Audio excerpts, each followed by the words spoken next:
Bienvenue chez We Love Belgian Brands, le premier podcast qui tend le micro aux acteurs de la mode belge. Ici, on écoute les parcours, on cherche à comprendre les défis et à en tirer les apprentissages. Moi, c'est Astrid, experte en développement commercial, coach, conférencière. Et ce qui m'anime, c'est l'entrepreneuriat et accompagner les femmes dans la croissance de leur business et dans leur réalisation personnelle. Et moi, je suis Lynn et vous me retrouvez une semaine sur 2 pour les épisodes en néerlandais. Alors voilà, tous les jeudis sortiront un épisode. Au creux de vos oreilles, on parle vrai, on raconte ce qu'est la réalité. Le but de chaque discussion, apprendre, échanger, s'inspirer. Belle écoute! Il n'y a pas de doute, dans le secteur de la mode, il faut désormais maîtriser le digital pour réussir. Créer de la désirabilité sur les réseaux sociaux, rédiger des newsletters impactantes, gérer des campagnes et générer des ventes en ligne. Avoir le bon partenaire est alors essentiel pour avancer sereinement. Spécialisé dans la mode et le lifestyle, Lending Partners accompagne depuis plus de 5 ans des marques dans leur performance en ligne. Les retours sur Anthony, David et leur équipe sont unanimes. Ce sont de véritables experts, à l'écoute des besoins de leurs clients et orientés résultats. Découvrez leurs cas pratiques et rapports sur leur site www.lending.partners. Je suis ravie de les avoir à nos côtés et les remercie pour leur soutien à We Love Belgian Brands. Belle écoute. Bonjour à tous. Avec cet épisode, je suis hyper contente de donner la parole à Christelle, fondatrice de la marque pour hommes 1971. Une marque pour hommes et une marque wallonne, puisque je suis ici aujourd'hui dans sa boutique d'Aubel pour discuter avec Christelle de production, de qualité et de développement commercial. Bienvenue Astrid. Merci Christelle. On a eu un démarrage compliqué. Mais on y est. Vraiment on y est. C'est dans la boîte. Est-ce que tu peux, pour cette première question, te présenter en quelques mots et me dire ce que tu rêvais faire quand tu étais enfant? Donc moi c'est Christelle Lauzen. Je suis la fondatrice de 1971 que j'ai lancé en avril 2019 et mon parcours est assez simple. En fait, enfant, je faisais déjà des bricolages de vêtements pour les poupées de ma sœur.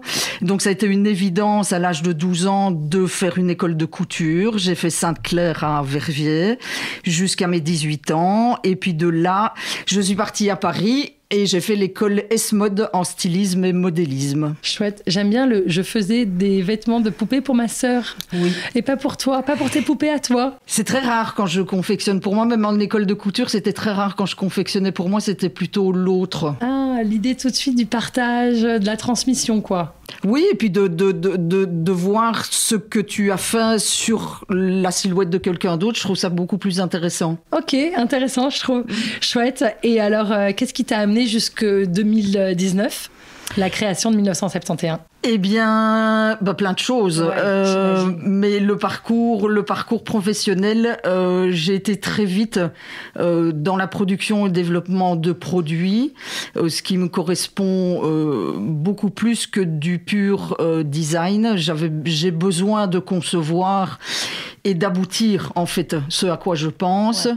Ouais. Et c'est ce que tu disais, t'aimes les tissus, les volumes, les qualités. Voilà. Exactement. C'est vraiment ta force, quoi. Et très vite, en passant de petits jobs en France, etc., je suis revenue en Belgique et j'ai été engagée dans une boîte à l'époque qui s'appelait Algotex. Cool. Et c'était que du denim. Et c'est là que j'ai découvert l'univers du jeans. Et j'en suis plus jamais sortie parce que c'était le kiff total. C'est vrai. Et c'est quoi les spécificités du denim en pour fait, toi? la spécificité, en fait, c'est un tissu qui est particulier parce qu'il a une stabilité que tu dois donner après production, au lavage, etc. Et c'est toute la teinture indigo. Il y a une vraie histoire derrière le jeans parce que c'est un article qui fait partie de nos garde-robes depuis le workwear début du siècle dernier. C'est vrai. Et il y a tellement de possibilités à travailler ces matières c'est à l'infini en fait. Ouais. Voilà. Et c'est tellement chouette à porter aussi le denim. À fond. Pour le coup, moi d'extérieur 1971, je pense pas tout de suite denim.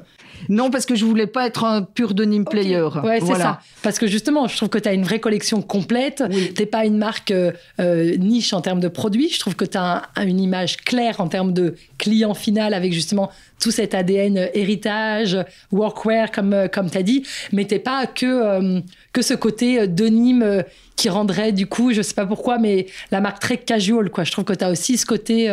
Oui, non, ça, je voulais pas. Ouais. Je voulais pas. Je trouve que des marques pures denim player, il y en a déjà énormément sur le marché. Et quand tu regardes l'univers masculin en mode aujourd'hui, je le trouve un peu pauvre, avec des manques qui moi, me sautaient aux yeux.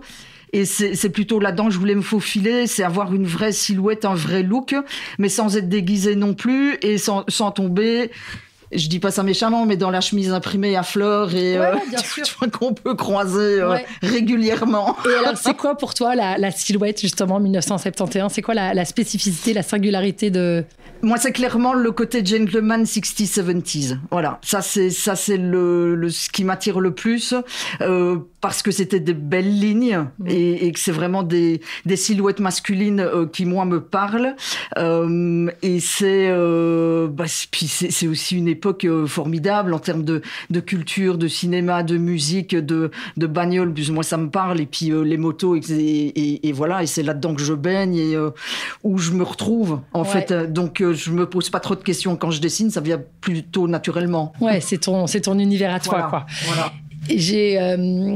Moi, mon expertise, elle est beaucoup plus sur la femme. C'est pour ça que j'adore m'entretenir avec toi sur l'homme. Et j'ai toujours entendu, et dis-moi si c'est faux ou une drôle d'idée, que l'homme, il était peu acheteur de vêtements, qu'il achetait un peu 2 fois par an en solde. Mais pour autant, qu'il était très fidèle et que quand il aime un truc, il l'achète en plusieurs couleurs. T'expérimentes ça aussi, toi, dans les comportements d'achat ? Oui. Alors, ma clientèle type, c'est 40 et plus. Pour la cible, même si à côté de ça j'ai des jeunes qui viennent justement pour ce côté rétro et qui viennent chercher ce look très 60s avec le polo tricoté par exemple. Et tu peux être très jeune et hyper looké avec un vêtement 1971. Exactement. Et mais mon cœur de cible, oui, il va avoir 2 gros achats par an, même si je vais le revoir pour des petites pièces pendant l'année, mais une fois qu'il est ravi, qu'il est content, c'est clair qu'il est fidélisé. Et il va même pas chercher ailleurs. Il sait ce qu'il trouve chez moi et il revient. Et puis, comme je suis assez régulière dans mes patronages et je fais un peu chier mes usines pour les mesures, pour être sûr que tout soit toujours au poil, il y a même pas à réessayer sa pièce. Moi, j'ai encodé les tailles dans le système et je regarde les tailles qu'il a prises. S'il y a pas de prise de poids ou de perte de poids, il reprend les mêmes pièces. Il n'a pas besoin de les essayer, quoi. Et cette idée d'être sensible au prix, d'attendre les soldes ? Non. Parce que je fais pas de solde. Bien. J'aime pas ce système. Je pars du principe où moi 1971 c'est de l'artisanat. Donc puisque je fais tout, je dessine, je fais les patronages, je fais la conception technique et ensuite je vais faire produire dans des petits ateliers familiaux en Italie, au Portugal. La qualité elle est là et j'ai pas envie de brader mon travail et donc le prix. Et d'avoir l'air de dire que ton prix de départ n'était pas le bon. C'est ça, exactement. Mon prix est calculé vraiment au plus juste. Les usines sont payées au juste prix aussi et je veux pas. Je trouve que chaque chose a une valeur. Et j'estime que à partir du moment où tu fais de la solde, c'est dégrader ton travail. Ouais, voilà. Je suis tout à fait d'accord. Et je t'avoue que moi, je travaille avec beaucoup de marques qui me disent qu'elles veulent sortir de ça, qu'elles sont exactement le même constat et elles déplorent que ce système de solde vient dégrader leur travail, mais elles n'arrivent pas à en sortir. Donc je trouve ça formidable et assez précurseur de ta part que d'avoir, dès le début, lancé une marque en disant « les soldes ne passeront pas par ici ». C'est ça. Ouais. C'est ça. Alors, je pense que c'est peut-être un peu plus simple en homme d'installer ce genre de système que dans le secteur féminin. Enfin, en tout cas, c'est mon impression. Mais quand je dis à mes clients, les nouveaux qui rentrent et que j'explique en disant « je fais pas de solde », personne n'est choqué. Non, je suis d'accord. Et d'ailleurs, je trouve que ça te ça donne ta crédibilité à ton produit certainement, mais aussi à ton positionnement. C'est-à-dire qu'on sait que les plus belles marques aujourd'hui, elles ne font pas de soldes. Exactement. Donc je trouve que c'est un moyen immédiat, très, très rapide de te positionner au bon endroit, quoi. Et puis ça fait pas sens quand tu fais du produit qualitatif qui est intemporel, que tu vas pouvoir porter plusieurs années. Pourquoi est-ce qu'à un moment donné, tu dois le solder ? Enfin, voilà, c'était le... Je suis d'accord. Et en plus, une des forces de ta marque, c'est vraiment cette atemporalité. Ce bleu marine, ce gris, c'est la qualité, évidemment. Donc, évidemment, l'argument que tu peux acheter une chemise en avril 2024 et continuer à la porter 2 ans après, quoi. Oui, même 3 ou 4. Ouais, voilà. Donc la solde, enfin voilà, il y a pas... Les premiers polos tricotés que j'ai faits, puisque c'est avec ça que j'ai commencé surtout en homme, en 2019, mes clients les mettent toujours. Oh, waouh. Donc vraiment... ça, c'est... et ils passent la boutique, la porte de la boutique avec, et tu te dis, ouais, c'est bon, j'ai tout gagné. Et ta production, elle est où, du coup, tu disais ? Alors, production, c'est Portugal et Italie. Et à chaque fois, des ateliers familiaux, parce que pour faire une qualité avec des finitions typiques et d'avoir un vêtement résistant, il faut certaines machines à coudre ou à tricoter. Et la plupart du temps, c'est des machines qui existent encore dans les ateliers familiaux, mais qui ne font plus partie des nouveaux ateliers qu'on met sur le marché. Donc voilà, c'est mon choix de me tourner aussi vers des ateliers et beaucoup plus petits, parce que de toute façon, je fais pas d'énormes quantités. Mais à travers ces ateliers familiaux, au-delà des machines spécifiques, je vais aussi chercher tout le savoir-faire qui a été engendré pendant des années. Et c'est une vraie collaboration de travailler avec eux, parce que moi, j'arrive avec ma conception technique et mon idée du montage, de l'assemblage ou du tricotage. Et eux aussi me disent non, on va faire comme ça parce que ci et ça. Et donc, c'est une discussion permanente pour arriver à un résultat qui fait que ton produit est nickel à la fin. Ouais, super. Une de tes spécificités, on va dire, c'est aussi que ta distribution, elle est vraiment en contact direct avec tes clients. Oui. Tu me disais que voilà, l'Instagram, le e-shop, c'était pas tes priorités, c'était pas sur quoi tu avais investi, et qu'aujourd'hui, déjà, tu as une boutique en physique, tu as une boutique à Obel qui est hyper jolie. Et puis après, tu vas chercher tes clients en étant présente dans des salons. Est-ce que tu peux nous parler un peu de ça, de cette distribution, de ce canal de distribution que tu as mis en place pour aller générer ton chiffre d'affaires ? Oui, en fait, le but, quand j'ai lancé 1971, c'était de maximiser le B2C et d'expliquer mon histoire en même temps que la vente de mes vêtements. Et hormis l'aspect boutique physique, il fallait que je dépasse ça et que je sorte des frontières belges aussi. Donc, j'ai choisi de faire des foires type Le Mans Classique ou le Goodwood Revival duquel je reviens en Angleterre, qui sont des foires vraiment focusées sur la classic car et donc le milieu automobile mais rétro. Je fais aussi des événements comme le Wheels and Waves à Biarritz, où là, c'est beaucoup plus moto et lifestyle. J'ai le Heritage Post Trade Show à Düsseldorf, où là, c'est pur lifestyle, artisanat sur le marché allemand. Et c'est à travers ces foires, en fait, que ça me permet de vendre, de me faire connaître et de récupérer alors derrière des clients qui repassent sur l'e-shop parce qu'ils sont rassurés par la qualité, qui m'ont rencontré, donc ils connaissent l'histoire, il y a forcément une émotion humaine qui est passée et ils savent online à qui ils achètent le vêtement et en plus ils connaissent leur taille puisque je leur ai expliqué tout le truc et que mes gabarits de base ne changent jamais, donc s'ils ont acheté un L en foire, ils rachèteront un L online. Ce que j'aime bien avec ce canal de distribution, c'est que tu contrôles, c'est toi qui es la porteuse de ton message. Exactement. Tu coupes le middleman quelque part. Donc évidemment, en termes de marge, on imagine l'intérêt. Et puis aussi, et malgré ça, tu vas quand même au-delà des frontières. Oui. Tu vois, très vite, on croit que si on fait tout nous-mêmes, on peut rester que en Belgique et que pour aller s'exporter, on a besoin d'agents, de distributeurs, de boutiques multimarques. Et j'adore que tu montres, que tu illustres, que tu vas à Düsseldorf, à Biarritz, en Angleterre, aller chercher tes clients pour des ventes en direct. C'est ça. Et donc, du coup, tu es présente et tu vends directement. Et c'est même pas des salons B2B où tu vas chercher des boutiques multimarques. Non, c'est des salons, tu vas chercher des ventes, tu vas chercher ton chiffre d'affaires. Voilà. C'est des événements que j'aime moins parce que ça fait partie de mon univers, ça fait partie de mon mode de vie. Et donc, je suis certaine d'y rencontrer mes clients puisqu'on a les mêmes affinités sur l'univers dans lequel je me rends. Et voilà, il suffit d'une bonne camionnette et on y est. Ouais, c'est ça. Ouais. Et du coup, tu fais beaucoup toute seule parce que c'est toi en boutique, c'est toi sur les salons. Et évidemment, ça, c'est un peu force et faiblesse. On peut imaginer que tu peux aussi arriver à tes limites à toi, quoi. Oui, alors maintenant, j'ai quelqu'un qui m'aide à la boutique quand je suis absente. Donc ça, c'est déjà un bon point parce que j'avais pas avant. Mais quand je suis en salon, j'y vais toute seule. Et puis, c'est remonter ta petite boutique sous chapiteau ou dans le grand hall toute seule. C'est redémonter le dimanche soir à 22h ta boutique, remettre tout dans la camionnette et te prendre la route. Ouais. Donc, mais je crois que c'est mon côté un peu baroudeur. Et puis, j'adore ça. Et tu rencontres tellement de gens, tu rentres de là avec une énergie super positive. Et c'est ça aussi, c'est méga enrichissant. Tu t'ouvres à d'autres personnes, à d'autres univers. Et j'adore. C'est peut-être pour ça que tu vends des vêtements, non ? Pour rencontrer des gens ? Peut-être. L'amour du produit, certainement. Ouais. Entre 2019 et 2024, ça a été quoi tes plus gros challenges ? Celui comme tout le monde, le Covid. Oui, j'imagine bien. Donc 9 mois après création, le Covid est arrivé, donc bim. J'avais à peine commencé un tout petit peu de B2B, mais clairement tout ce qui était pop-up et planification d'événements pour aller vendre, tout ça est tombé à l'eau. Et j'avais pas misé sur un e-shop pour ne faire que du canal digital. Donc je me suis posée, j'ai réfléchi, j'ai ouvert la distribution en B2B, même si je n'étais pas,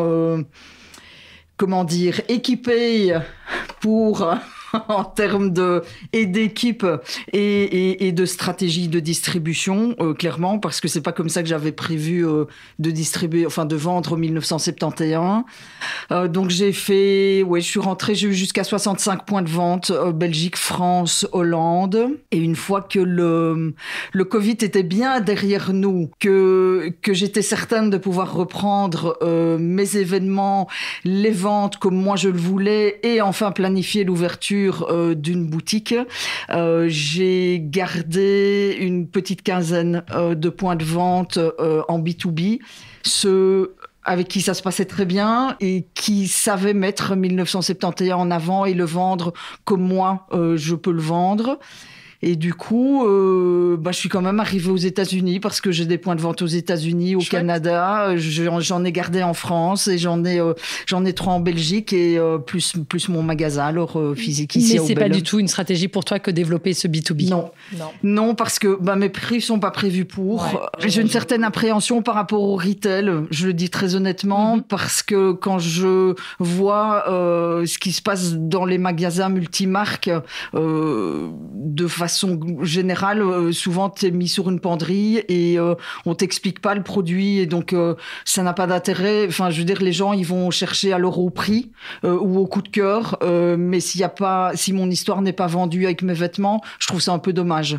Ouais. Et moi, c'est ça que je voulais mettre en avant, c'est parce que vendre 1971, c'est vendre mon savoir-faire et expliquer tout ce que je fais, mais c'est mettre aussi en avant tout le savoir-faire de mes partenaires dans les ateliers. Voilà. Ouais. Ouais. Et c'est pas juste un produit, c'est pas juste un vêtement, c'est tout le concept qui va avec et c'est ça que je voulais vendre en entier. Ouais, je comprends. C'est quoi tes challenges aujourd'hui ? Aujourd'hui, j'aimerais ouvrir une deuxième boutique. Mais pour ouvrir une deuxième boutique, il me faut une deuxième Christelle. C'est ça le problème. Et ce serait où idéalement ? Alors j'avais pensé Malmedy parce qu'on est près du circuit de Spa Francorchamps. Okay. Que Malmedy, je trouve, se développe très bien. C'est aussi une région touristique, c'est aussi une région transfrontalière, et voilà. Mais je suis ouverte à d'autres villes aussi, parce que Anvers, je trouverais ça génial, Bruxelles ou même Liège, une fois que Liège va de nouveau être accessible, ou même Maastricht ici. Et, mais voilà, aujourd'hui, je suis toute seule aux commandes, et seule, ça va être compliqué. Ouais. Donc, tu as besoin quoi? De partenaires, de franchisés, de personnel? J'ai besoin d'indépendants. En fait, employés, je suis pas sûre que j'ai envie de passer ce cap-là. J'ai toujours été indépendante. Enfin, une grosse partie de ma carrière professionnelle, je l'ai faite en tant qu'indépendante. Et donc, j'ai une vraie dynamique par rapport à ça. Et je me vois mieux travailler avec d'autres indépendants, des entrepreneurs qui croient au projet et qui me disent, allez, moi, je prends en main une boutique là et là. Et puis, on avance ensemble et on trouve des accords communs. Mais je pense qu'un jour, il y a quelqu'un qui sonnera à la porte. Voilà. C'est ça.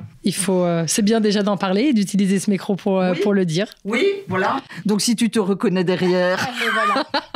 Tu sais où trouver Christelle. Et c'est quoi tes plus belles fiertés? D'être toujours là, après 5 ans. Ça, c'est d'être toujours là, d'avoir des clients hyper fidèles, d'avoir du 4.7 sur 5 en étoile sur Trustpilot, d'avoir du 5 sur 5 sur Google, des commentaires hyper positifs, des gens qui reviennent d'année en année sur des foires en me disant « Mais purée, ce qu'on vous a acheté, c'est génial » et oui, on rachète parce que c'est une évidence. C'est là où je voulais en arriver, c'est vraiment convaincre les gens qu'il y a encore possibilité aujourd'hui d'acheter des vêtements de qualité et qu'on peut laver sans se dire il va ressortir de quelle forme ou de quel coloris. Non, ils sont lavables, ils sont mettables, ils sont remettables à l'infini et c'est absolument ça que je voulais et tout en gardant des prix qui soient justes. Voilà, à la distribution. Super. Tu peux d'ailleurs parler un peu des prix. C'est quoi les prix moyens en boutique? Alors le prix d'un polo tricoté en coton qui est fait en Italie, c'est 100 €. Les pantalons, les chinos qui sont dans un tissu espagnol avec une production portugaise, ils sont à 140 €. Mes denims, ils sont entre 150 et 170. Dans les chemises, je suis à 150, 160 €. Je vais faire l'avocat du diable, mais est-ce que c'est prix relativement bas quand même par rapport à justement à cette qualité? Est-ce que ça pourrait pas te déprécier? C'est-à-dire le fait que du coup, ton vrai client, celui qui a les moyens de mettre 250 € dans une chemise, du coup, tu t'adresses pas à lui. Eh bien non, parce que je suis sûre que si ce client existe, il va pas être dérangé de mettre 150 € dans la chemise qualitative en lin coton. Mais par contre, ça permet aussi à des personnes moins aisées de pouvoir s'habiller de façon qualitative parce que elles en éprouvent le besoin, elles en ont l'envie, mais pas toujours, le portefeuille qui va avec. Ouais. Et ici, c'est une façon de pouvoir m'adresser à une clientèle peut-être un peu plus large, mais qui sera heureuse de revenir et qui va pas se dire à chaque fois je vais me faire plumer. C'est pas pas le but quoi. Moi, ce que je veux, c'est pas forcément le client richissime, c'est le client qui apprécie la qualité, et qui apprécie la qualité. Voilà. Ouais. J'entends bien. Et est-ce que tu vois une évolution dans justement dans le comportement du client? Est-ce que tu trouves que le client apprécie toujours autant la qualité? Oui, de plus en plus. Alors, je ne sais pas si c'est l'effet, moi, qui attire ça. Enfin, tu vois, l'effet 1971, avec le bouche à oreille, qui, du coup, m'envoie ce type de personnes. Mais en tout cas, quand je suis en foire, je sens que c'est un sujet qui agace surtout les hommes, de dire j'ai encore acheté la saison dernière chez Machin Chouette une pièce et puis je l'ai portée 2 fois et elle est déglinguée et ça m'énerve et pourtant je l'avais payée cher. Voilà. Okay. Donc tu sens qu'il y a quand même un agacement par rapport au secteur textile et à cette malfaçon au niveau de la confection ou du choix des matières premières, et chose que je veux absolument pas pour moi. Voilà. Ouais. On sent vraiment que dans tes convictions, la qualité, le fait que la pièce elle bouge pas, c'est vraiment ce qu'il y a de plus important, quoi. Ah oui, tous mes t-shirts sont pré-rétrécis en usine. J'ai fait thermofixer mes matières, donc j'ai pas les coutures qui vrillent. Enfin, ton t-shirt il ressort avec le même print, le même coloris et la même forme. Et tu disais même que le pull il est travaillé sur une des machines des années 60. intéressante. Mes polos tricotés, les polos tricotés, ils sont travaillés sur la vieille machine à tricoter. Donc c'est encore un tricotage au panneau, c'est comme ça qu'on appelle, en Italie, parce que le papa faisait déjà les polos dans les années 60 et moi je voulais absolument le même savoir-faire, workmanship sur le produit. Et donc c'est un assemblage manuel et tout, et c'est des pièces qui bougent pas du tout. Et on comprend mieux du coup le mot artisanat. C'est ça. Oui, parce que le polo n'est pas produit en 10 minutes. Il faut plus de 35 minutes de confection et de tricotage pour faire le polo. Donc oui. Ouais. Et pour le coup, il faut pouvoir diffuser ce message. Oui. Et donc toi, tu le fais hyper bien en présentiel quand tu es sur les salons. Oui. Comment tu peux essayer d'amplifier ton message aujourd'hui ? Alors, il y aurait tout l'aspect digital sur lequel je devrais clairement un peu enfoncer le clou et travailler. Là où... Alors, je le fais via des newsletters. J'ai forcément mon site internet et ma page Instagram. Mais je le fais comme quelqu'un qui conduit une 2 chevaux alors que j'ai une Ferrari dans les mains. Ouais. C'est un outil. Et puis surtout, si je peux me permettre, ce sont des nouveaux métiers. Exactement. Et ce sont d'autres métiers que tous ceux que tu pratiques. Exactement. Et autant ça me pose aucun problème de vendre, autant la communication digitale est très particulière, parce que expliquer en face-to-face ton histoire, c'est normal parce qu'on a grandi comme ça. Mais par contre, l'expliquer en digital, avec des mots par écrit, c'est une autre dynamique. Ouais. Et on n'a pas grandi avec ces outils. Donc là, c'est certainement quelque chose que je devrais développer prochainement. Ouais, développer avec les bons partenaires, exactement. Avec un investissement financier. Exactement. Parce que c'est ça, en fait. Tout de suite, on parle de création de contenu, de création de contenu régulière, de qualité, puisque tes vêtements sont qualitatifs. Donc, tu peux pas te permettre de faire de la photo iPhone. Oui, non. Et puis, il faut que tout se tienne. Je veux dire, il faut que les photos soient de la même qualité que mes vêtements et le message pareil. Je veux dire, le message tout... et tout ça, que ça se travaille aussi avec les codes, en effet, les codes du digital, comme tu dis. Et c'est pas que envoyer des newsletters, quoi. Ouais. Mais ça, je pense que très vite, c'est des partenaires professionnels du secteur qu'il faut avoir à ses côtés. Oui, exactement. Deuxième appel, si tu m'entends derrière ce micro. Voilà, que tu es spécialiste en marketing digital. Je pense que ça pourrait être un vrai levier pour te faire connaître au-delà de ta présence à toi, quoi. Exactement. De faire amplifier ton message de créatrice, de fondatrice à travers les réseaux sociaux. Un vrai challenge de 2000. Un plus, mais ce serait tellement ennuyeux sans challenge. Et puis c'est ça l'entrepreneuriat. C'est ça. C'est quoi les challenges que t'aimes le plus ? Bon, déjà, c'est l'apport de nouveaux produits, tu sais, où je dois vraiment repartir de zéro. Là, je suis sur du body warmer. Ce sera... C'est quoi ce que t'appelles un body warmer ? Body warmer, c'est les doudounes sans manches. Tu vois, ce qu'on voit énormément, mais par contre, il sera à la sauce 1971, donc ce sera du Portugal. J'ai signé le contrat avec Primaloft, donc ça va être un duvet en plume, mais pas la plume. C'est des plumes artificielles qui sont faites à base de plastique recyclé, mais qui ont exactement la même densité qu'une plume naturelle. Génial. Et donc, ça te donne un truc de dingue en termes de puff sur ton body warmer. Mais t'es dans tout ce côté recyclé, sustainable, etc. Donc, voilà. Super. Et là, je suis à fond dessus. J'espère que je l'aurai d'ici la fin de l'année. Mais bon, si pas, ce sera pour l'année prochaine. Mais c'est un truc intemporel, donc il arriverait même en février. Pour moi, c'est pas grave. Il peut faire partie de la collection toute l'année. C'est le truc que tu vas mettre au-dessus de ta chemise en jeans 1971 ou au-dessus d'un pull ou d'un t-shirt manche longue. Enfin voilà, tes chemises nickel. Enfin. C'est vrai. Je suis d'accord. Ça fait partie des choses. C'est un essentiel de garde-robe. Ouais, super. Ici, on parle de mode belge. Oui. Qu'est-ce que ça veut dire pour toi ? Est-ce qu'il y a des mots-clés ? Il y a des choses qui... Est-ce que 1971, c'est une marque belge ? Déjà, 71, j'y tenais. Ouais. J'y tenais. J'adore arriver en France sur les salons et leur dire non, ça n'est pas 71, c'est 71. Bah oui, c'est le nom de la marque en fait. C'est ça. Et donc, il n'y a que les Suisses en fait qui me comprennent. Et quelle est la réaction des Français? En fait, ça déclenche l'humour, la conversation très décontractée et ça permet tout de suite d'enclencher sur mon histoire. Donc voilà, c'est une bonne... tout de suite l'identité belge sympathique. Exactement. Je pense un clin d'œil. Et c'est pourquoi je tenais à mettre la Belgique en avant et c'est d'ailleurs pour ça qu'il y a les drapeaux sur mes étiquettes, sur mes rubans de hang-tag, etc.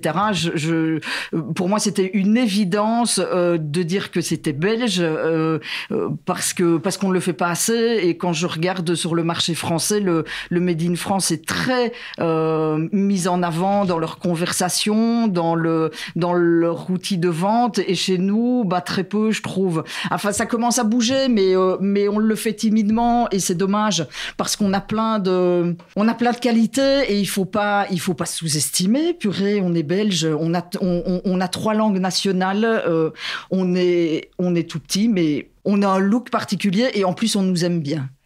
Tout à fait raison, tout à fait d'accord avec toi. Et pour le coup, moi, tu vois, ça va faire 16 ans que j'habite en Belgique et je trouve que les choses ont vraiment évolué.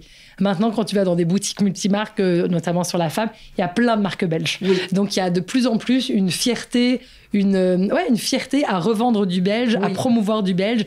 Il y a vraiment, pour le coup, le Covid qui est passé par là avec le côté support your local, avec l'envie, voilà, et du bon sens aussi qui vient avec de soutenir son voisin et de promouvoir une production plus proche. Oui. Donc ça, je trouve que ça existe vraiment.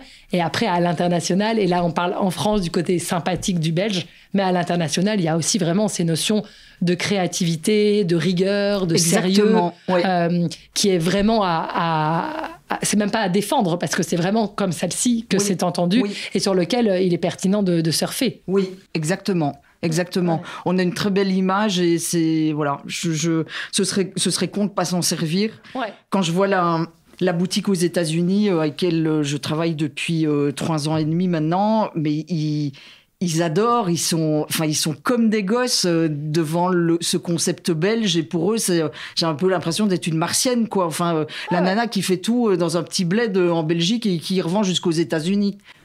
Ça l'est, c'est quand même extraterrestre. En tout cas, c'est extraordinaire. Mais oui, et dans ta boutique, alors vous le voyez pas, je ferai quelques petites vidéos, mais From Belgium with Love, c'est ça. Il est bien clair. Oui, et il est partout, il est sur mes emballages, il est sur les petites cartes que je mets dans les paquets ou que je donne en foire aux clients. Oui, c'était hors de question d'effacer ça, quoi. Et puis j'ai des clients qui me le disent, il faut que tu gardes le drapeau belge. Voilà, ça fait partie de l'identité de la marque. Ah ouais. Et je pense que c'est nouveau que les gens s'en réjouissent, tu vois. Oui. Ouais. Il paraît même qu'il y a un podcast qui tend le micro aux acteurs de la mode belge depuis 2 ans. C'est ça. Dingue. Mais tu vois, je pense, j'ai vraiment le sentiment avec ce podcast de moi aussi, l'air de rien, surfer sur cette vague d'amour et d'appréciation des marques belges par les Belges. Et exactement. Je trouve ça super. C'est génial. Est-ce que c'est quoi toi justement les mots clés qui définissent que ta marque est belge?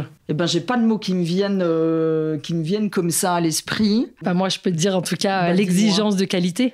Oui. Ça je t'assure, c'est vraiment belge. Oui. Cette exigence de qualité, franchement, elle est belge. Elle a sûrement d'autres nationalités. Oui. Mais ça, tu peux te l'approprier. Je te l'offre, c'est cadeau. Merci. Non, je pense que c'est important et c'est reconnu à l'international. Que les Belges, ils sont exigeants et ils vont... L'exigence, je la ressens, enfin, je la reçois par mes clients internationaux, effectivement. Mais même simplement, magasin français qui me dit « Purée, Christelle, c'est toujours livré à l'heure. » Voilà. Et de nouveau, pour moi, ça me paraît normal, mais apparemment, non, ça n'est pas la norme. Non, pas forcément. Est-ce que, justement, dans ce secteur de la mode belge, qui est, comme on a dit, diversifié, riche, est-ce qu'il y a quelqu'un que tu souhaiterais écouter à ce micro? Eh bien, il y en a un qui m'a hyper marqué, alors que j'étais toujours à l'école, c'est Dries Van Noten. Tu n'es pas la première à me lancer ce défi. Je le prends, mais je ne vous cache pas que je ne suis pas très certaine d'y arriver. Je pense qu'il n'aime pas ce genre d'exercice. Mais j'imagine. Mais évidemment, Driss, si tu nous entends, voilà. Ce serait évidemment super. Quelle personnalité, quel parcours incroyable dans la mode belge, évidemment. Oui, et puis Enfin, quelle histoire. Il est 30 ans, c'est ça? 30 ans d'existence, 25 ou 30 ans d'existence.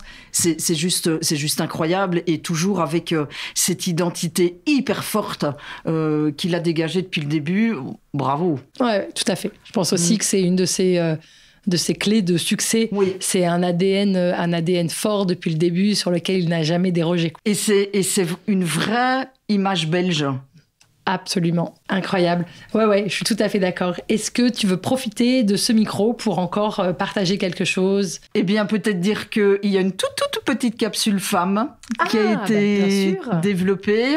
Alors, pourquoi ce choix de petite capsule femme? Simplement, d'un constat personnel, même si j'ai un look où je mets pas mal de vêtements hommes, quand je voyais mes clients masculins passer et acheter les polos tricotés que je fais, la pièce suffit elle-même pour les looker, pour les habiller. Voilà, ça dessine la silhouette. À chaque fois, je trouve qu'ils ont l'air canon, qu'ils aient 20 ans, qu'ils en aient 70.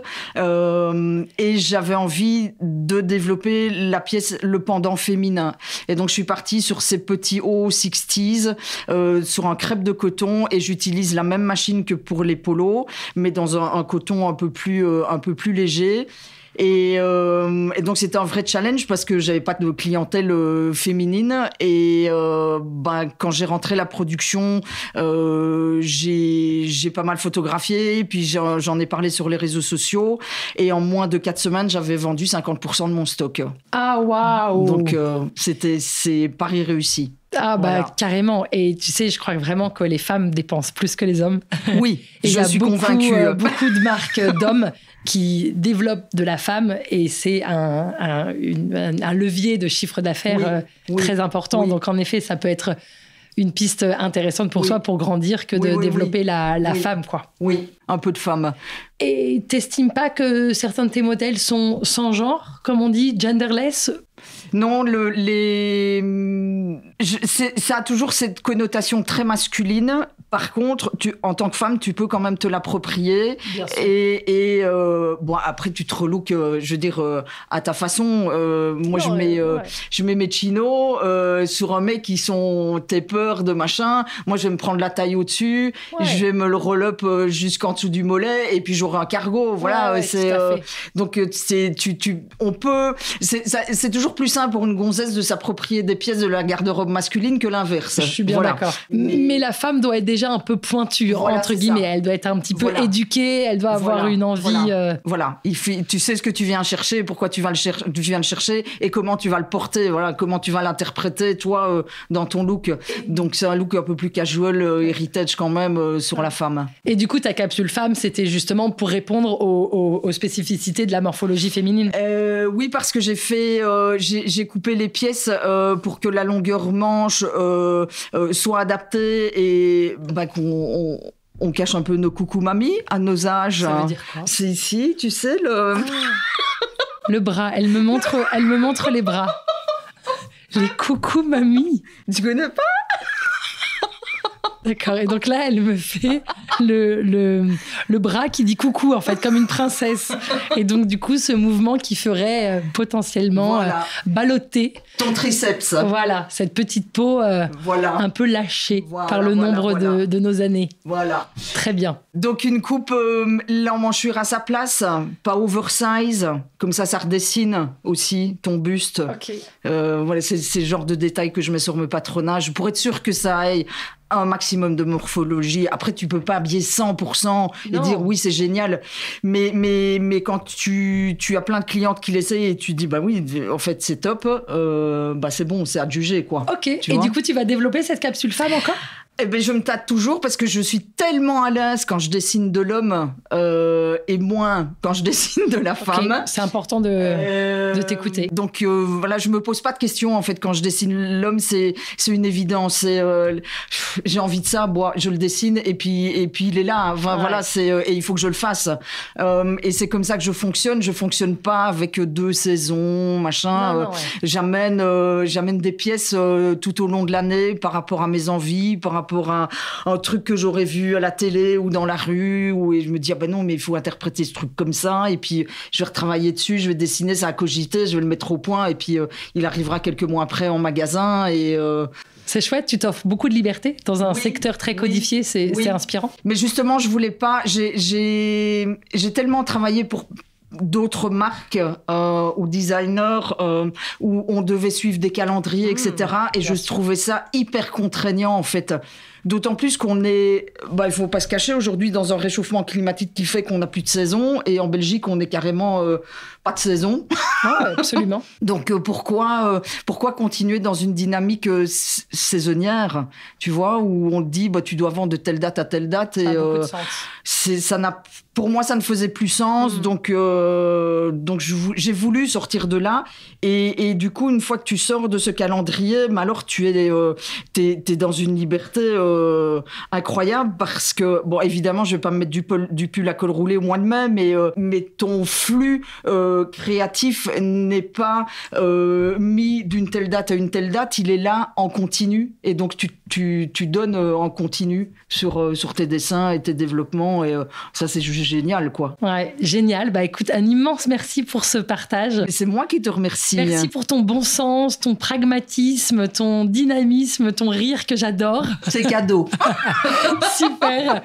Et écoute, longue vie à 1971. Merci.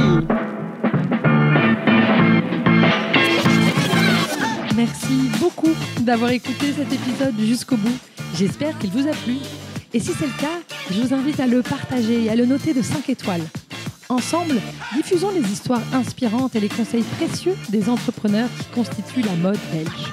Et si vous voulez en savoir plus, rejoignez-nous sur Instagram, WeLoveBelgianBrands_podcast, et aussi sur LinkedIn, sous les pages Astrid.Lefebvre et Lindegram.